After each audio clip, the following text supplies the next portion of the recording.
would keep me waiting, I would wait a lifetime. In tricky situations, I will be a lifeline. Nobody's meant to be fighting alone. That's why I'm taking you home. I never felt something like this before, no. Keep coming back for you time after time. Maybe I'm losing my mind, but I know I'll never leave you behind, no. Baby, I got you. When you feel like falling, I'll be there to prove, yeah, that baby, I got you. No matter the distance, no matter the route, yeah, baby, I got you. When you feel like falling, I'll be there to prove, yeah, that baby, I got you. No matter the distance, no matter the route, yeah, baby, I got you. I got you. I got you. I got you. Baby, I got you. I got you. I got you. Ocean in between us, still I feel your heartbeat. There's something about you, baby, that makes me feel complete. Nobody's meant to be fighting alone. That's why I'm taking you home. I never felt something like this before, no. Keep coming back for you time after time. Maybe I'm losing my mind, but I know I'll never leave you behind, no. Baby, I got you.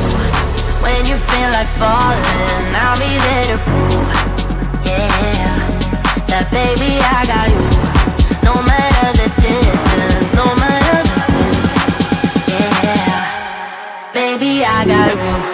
When you feel like falling, I'll be there to prove, yeah, that baby, I got you. No matter the distance, no matter the route, yeah, baby, I got you. I got you. I got you. I got you. Baby, I got you. I got you. I got you. I got you.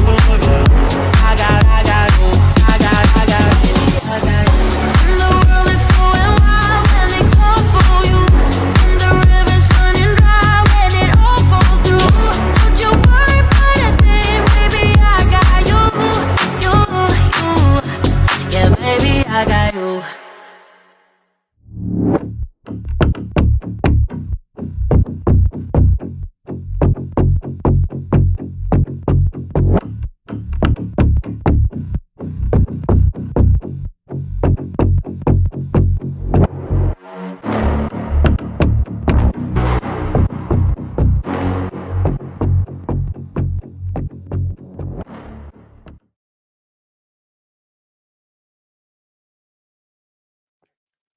Hello everyone. Happy Monday. Hope you all enjoyed your weekend. Please hit that thumbs up button and subscribe button. And let's get this rolling. I went to the gym today, by the way, for the first time in maybe like 6 years. Like, this is so terrible. And the last time I went to the gym, I went twice and never went again. Like, the most active I tend to be is when I take up a hobby. So, like, when I was swimming or when I took up judo, and then I'm just so bad at actually, like, going to the gym. But one thing I will say is that, like, and anybody who's struggling with their fitness, find something that gives you joy when you're doing movement. Before you start pumping iron in the gym, just find something that gives you joy. So I love doing judo, I love doing salsa. That's what got me active. And then I feel like once you're active, then you'll probably be more motivated to go to the gym. So that is Anne's tip of the day. Joyful movement first, and then you can get some motivation to go pump iron in the gym. But it was a nice workout session. I went with a friend. It was nice. Right. Yeah, a lot to get through today because woof. Did anybody actually watch the whole Golden Globe ceremony? For me personally, award shows, especially the movie ones, have always been a little bit dead. The most interesting thing I think about a lot of the award shows is just the red carpet. I loved the whole Fashion Police era with Joan Rivers, rest in peace. But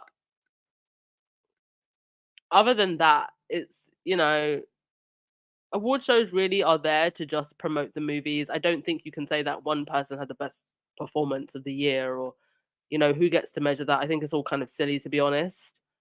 And I think award shows have just gotten more and more worse, and yeah, I think they're quite boring. To be honest, at least the movie ones I find to be quite boring. At least with the music award shows, you actually get performances, so it's almost like a free concert that you're watching at home. But the movie ones, boring as hell, and the host for the Golden Globes was absolute trash. Jokes were bombing. And now this morning he's been, blaming the writers. He decided to make a joke about Harry and Meghan that nobody really laughed at. The Netflix CEO was laughing rather nervously, but absolutely nobody um was laughing at this joke or a lot of his other jokes also. And I just find it so interesting. Like, you want to make Harry and Meghan the butt of jokes in the same week Epstein Files came out. Where's the joke about Prince Andrew? Like, that's the joke we all want to hear. Oh, absolute disaster. Also coming for Taylor Swift. I'm so sick of people coming for this like woman for no reason. Like, Taylor Swift has done a couple of weird things recently, like, you know, dating an artist. Um, but like anything, a lot of the things that people come for her for are just ridiculous. Like, if you're gonna come for someone, let it be for a good reason like that, not just because she's a woman existing. Like, a lot of it is just that. And he made a really crass joke about her as well. And then he made a really cross joke about the Barbie movie being like a movie about a doll with boobs, like literally missing the whole point of the Barbie movie, and it was not funny at all. And I think we're all just sick of, um, you know, people coming for women for no reason and making them the butt of jokes. And you've got to get a lot better material than just being a sexist prick. Um, and you said that I didn't watch any of it. I had a feeling they were using Suits to try and boost ratings.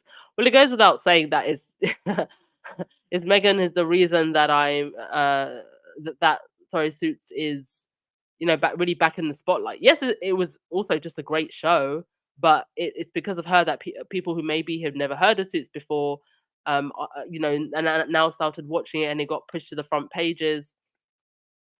So I'm great with the sorry for the other cast members, but I am so glad that Meghan and Harry were a no-show because I feel like they would have really rinsed it. The press would have rinsed it, the Golden Globes would have rinsed it, and I actually hope until people learn to behave their damn selves and keep Harry and Meghan's names out of their mouths, Harry and Meghan don't show up anywhere because at the end of the day, anywhere where Harry and Meghan show up, they're going to benefit more than Harry and Meghan. So they should only let their presence be felt where it is best deserved. Because they are so quiet and private now, anywhere they go, it's going to be a golden moment.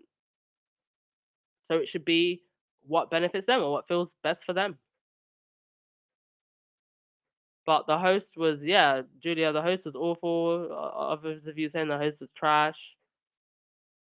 Um, yeah, exactly, Church Nelly. Going after Meghan is getting old and tiresome.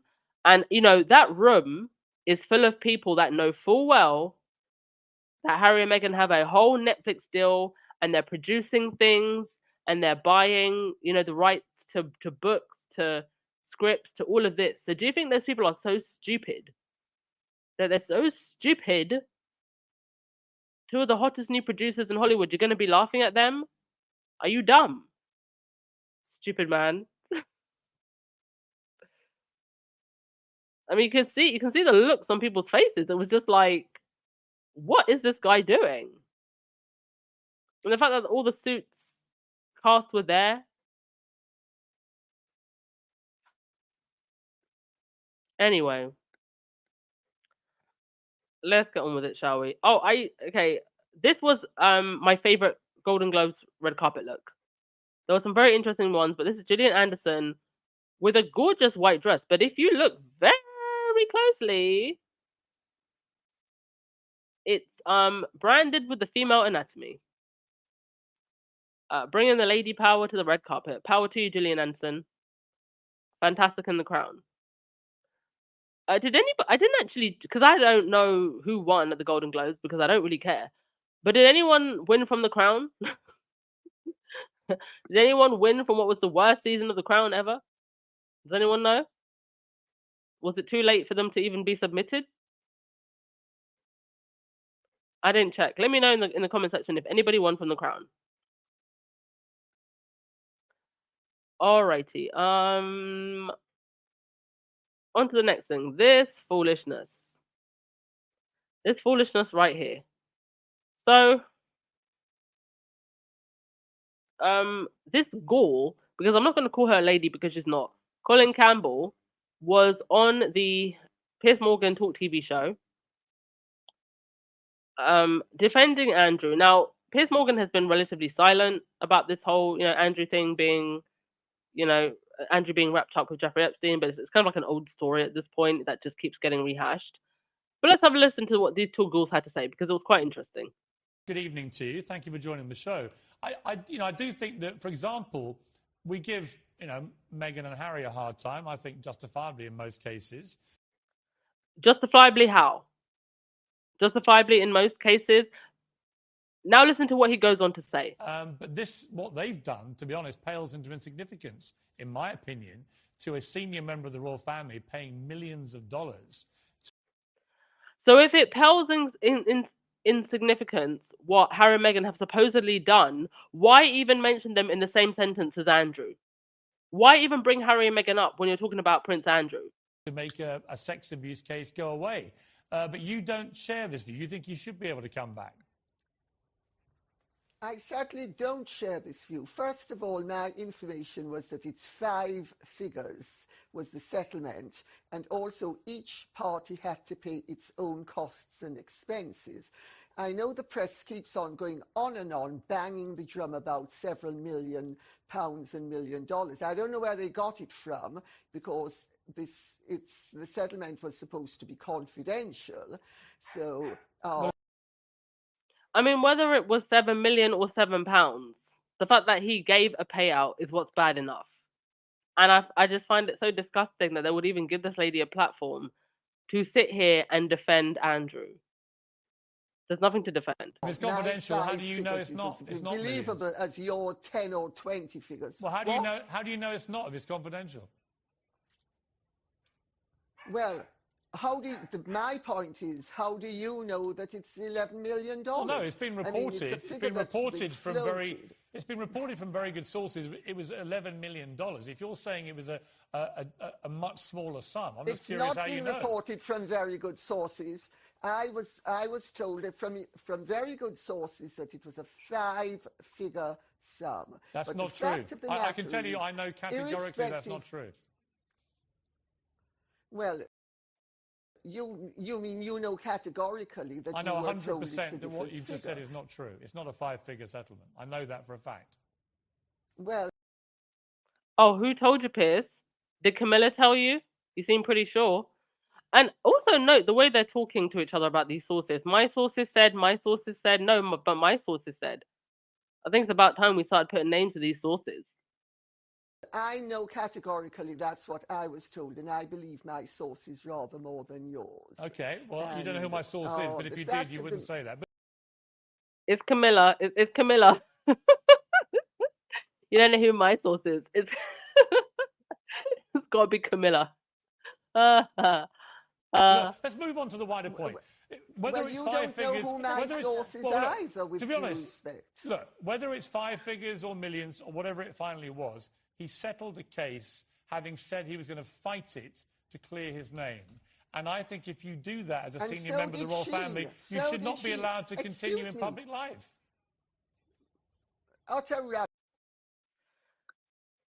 Okay, well, he said one useful thing there. He should not be allowed to carry on a public life. And absolutely. And you have headlines like this in the Daily Fail. Where is it now? There's no way back for Andrew. And there actually absolutely is a way back for Andrew. And I'll tell you why. There is a way back for Andrew because you've got people like Amanda Platel writing articles like, I pity Prince Andrew, but Charles must ban him from life in public. What pity do you have for this man? Man with a very small M, Amanda.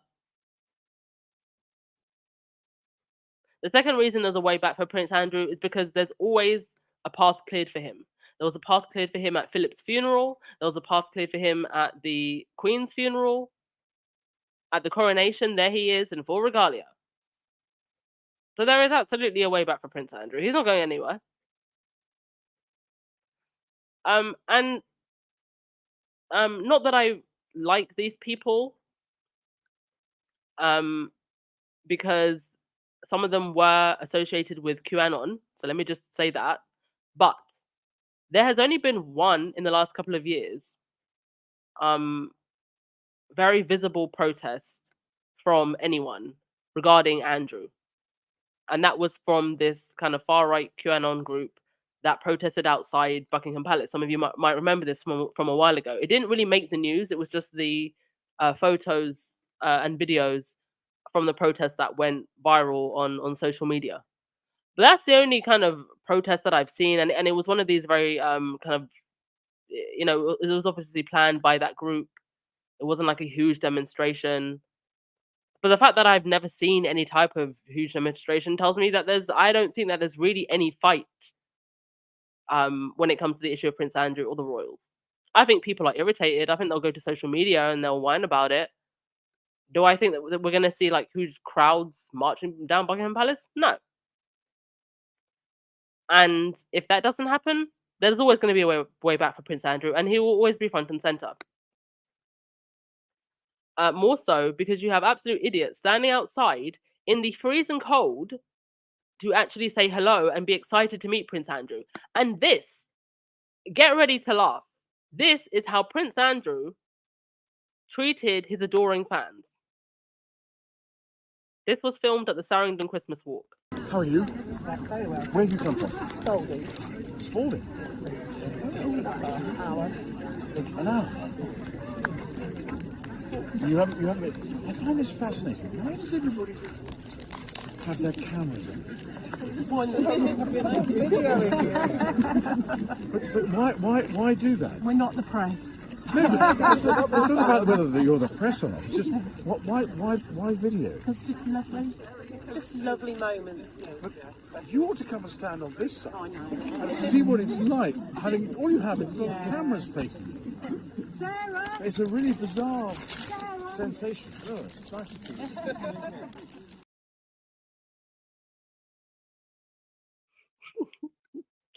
Imagine coming a whole hour, standing out in the freezing cold on Christmas to be met with that.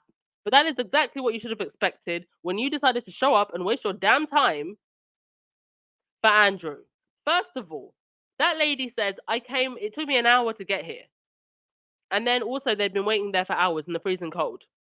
And instead of saying thank you, instead of saying I appreciate that, which is what, if you've seen, videos of Meghan when she's talking to the crowd, that's what she does. Very, very sweet. It's like he just seems like, oh, an hour, okay.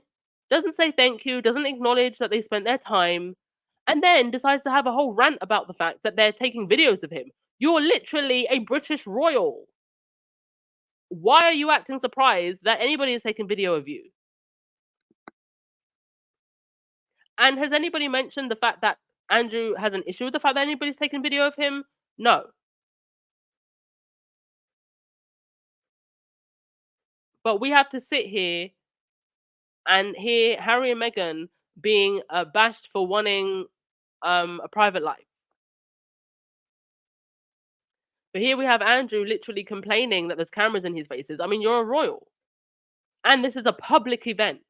This is not like him and his private time, because everybody has the right to a private life in their private time. This is an event. What were you expecting? Of course, there's going to be cameras.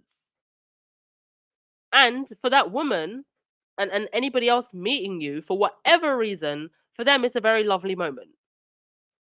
Because they've drank the propaganda so much that they're just so happy to be in your presence. So for them, it's a lovely moment. And even then, he can't seem to, read the room and just be like, "Oh my gosh, well thank you so much. I'm so appreciative." It's like he's looking at them completely confused, almost disgusted, like, "Hey, why are you here?" Well, they're there for you. I hope that nobody is stupid enough to show up on this walk next year, but there will be, even after videos like this go viral. But wow, just how utterly insulting to speak to people who showed up for you like that. It's like, why are you so? Would you prefer if they had not come? Because he's acting as if he's so surprised that they came. Well, that's kind of the point. The crowd comes and then the press takes pictures of the crowd adoring their royals, and then that becomes the propaganda that gets put in all the papers. So they're literally meant to be there for that purpose. And if they're not there, then it looks like the royals are unpopular, and then you're not going to get your taxpayer funding, Andrew. That's why they're there with cameras. 1 + 1 = 2, sir. Unbelievable. I mean, why you would even go to meet such an individual, I don't know. And then there he is, behaving in that way. Like he's so confused. He's so confused that the peasants came out to see me. They don't like you, people. They don't like you. Rahini, do you know I don't even know who the host's name was? We're now going to know him as the host that flopped. I had no idea who this guy was. Actually, he was hoping that Meghan would be there, hence the Meghan joke. Well, didn't go down too well, did it? Oh yeah, he will never be invited back, especially now that he's going after the writers and blaming the writers. Oh, he ain't never getting invited back. He ain't getting invited back. And he's also never getting invited to any other award show. Oh, Mina, the lady who played Princess Diana one? Oh, wow. Interesting. Very interesting. Thank you so much, Black Queen, for reminding everybody to put their thumbs up. And I love your new profile picture. Looking very cute. Oh, yeah, he just lost his Netflix there. I mean, if you can't carry the Golden Globes, ain't no way you can carry a Netflix deal. Oh, hilarious. 600 of you in the chat. Please do make sure that you hit that thumbs up button, please. Let the algorithm know we are here. Oh, dear. I also heard rumors that Andrew and Fergie will be getting remarried, which, I mean, that actually wouldn't surprise me. I mean, we're not going to have another huge royal wedding probably until either William remarries or George gets married. So we need a nice royal wedding or baby to fill the time until then. So yeah, why not? Let Andrew and Fergie get back together. Yeah, Andrew, the whole thing was just bizarre. It's like he seemed so confused that they were there. And yet if they weren't there, you know what the headlines would have been? Nobody shows up for the royals. So let that be the headlines next year. Let nobody show up with their camera phones in this here 2024. You're so shocked that people have camera phones. Let nobody show up, and then we'll see how you feel, Andrew.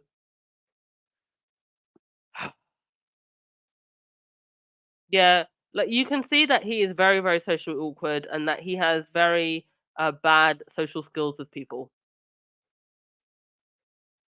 All he knows is how to be a nonce, because he's been sheltered his whole life. I don't think he could keep a straight conversation for very long. He said, "You can never be British." He would get arrested for yelling "pee" in public, and a couple people have been. A couple of people have been, and it's ridiculous because it's not against the law. Yeah, Trinette, these people have no social graces at all. So much for protocol. Protocol applies to everybody except for them.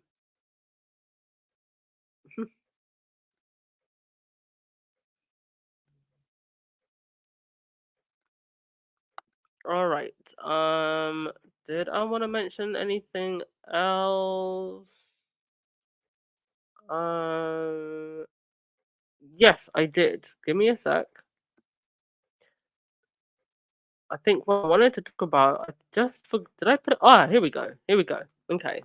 Sorry, I forgot where I'd put in it. So there's an interesting article from Newsweek about Charles' popularity and also the BBC receiving 900 complaints. 900 complaints about the Coronation documentary. Now, mind you, didn't anybody watching this documentary know that it was going to be a positive documentary about the the coronation? Like, did you think they were going to have footage of people lining up for food banks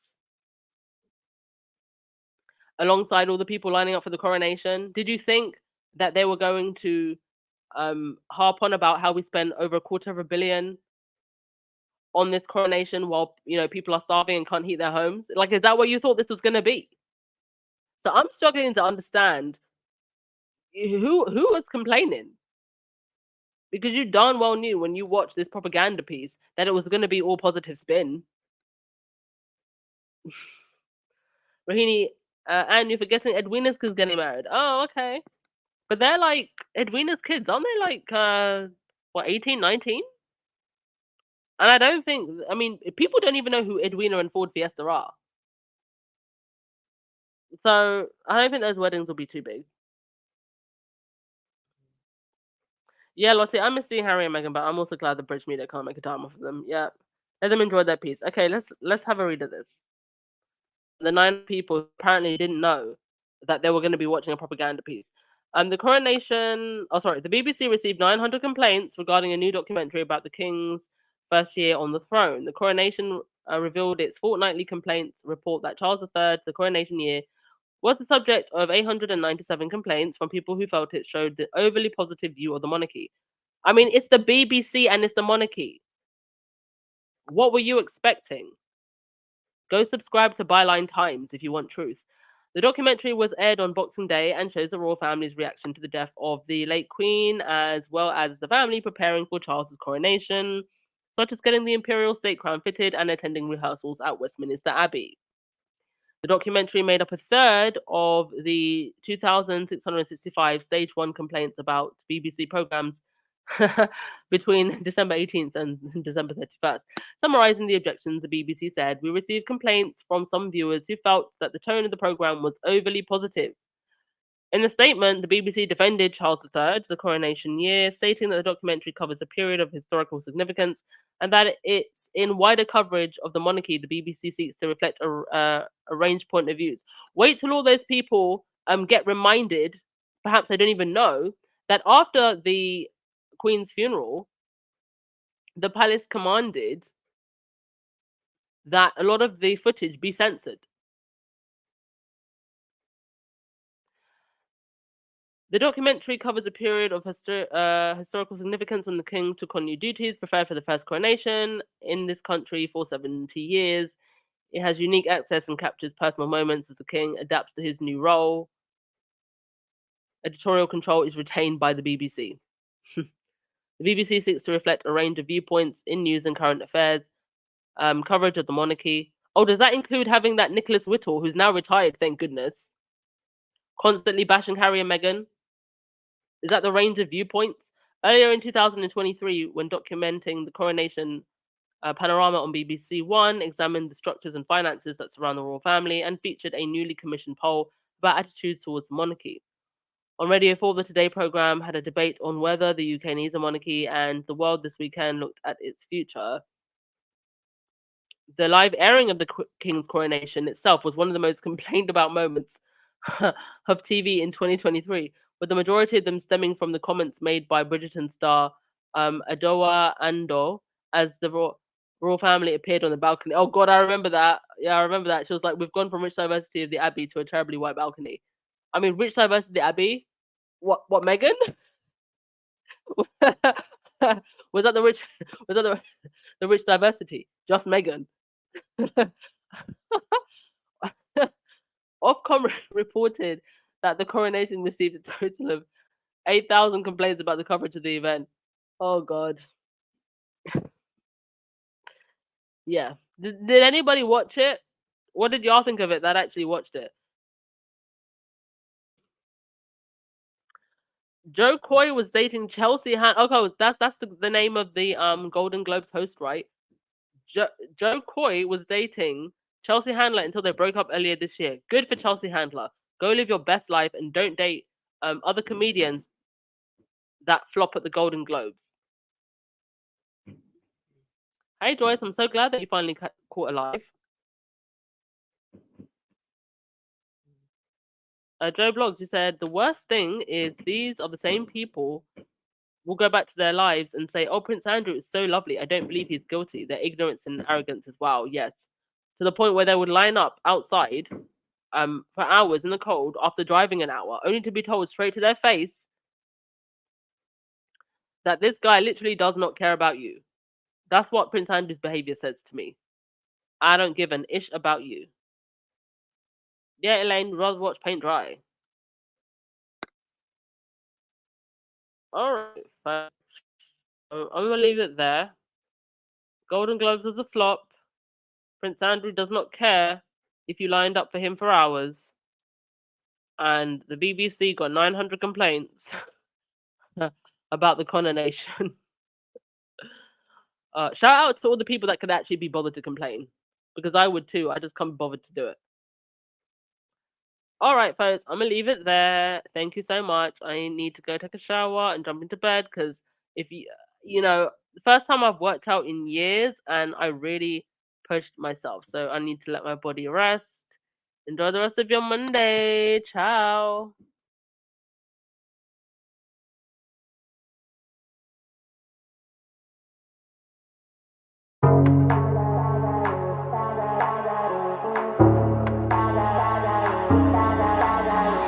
If you would keep me waiting, I would wait a lifetime. In tricky situations, I will be a lifeline. Nobody's meant to be fighting alone. That's why I'm taking you home. I never felt something like this before, no. Keep coming back for you time after time. Maybe I'm losing my mind, but I know I'll never leave you behind, no. Baby, I got you. When you feel like falling, I'll be there to prove, yeah, that baby, I got you. No matter the distance, no matter the route, yeah, baby, I got you. When you feel like falling, I'll be there to prove, yeah, that baby, I got you. No matter the distance, no matter the route, yeah, baby, I got you. I got you. I got you. I got you. Baby, I got you. I got you. I got you. Ocean in between us, still I feel your heartbeat. There's something about you, baby, that makes me feel complete. Nobody's meant to be fighting alone. That's why I'm taking you home. I never felt something like this before, no. Coming back for you time after time. Maybe I'm losing my mind, but I know I'll never leave you behind, no. Baby, I got you. When you feel like falling, I'll be there to prove, yeah, that baby, I got you. No matter the distance, no matter the route, yeah, baby, I got you. When you feel like falling, I'll be there to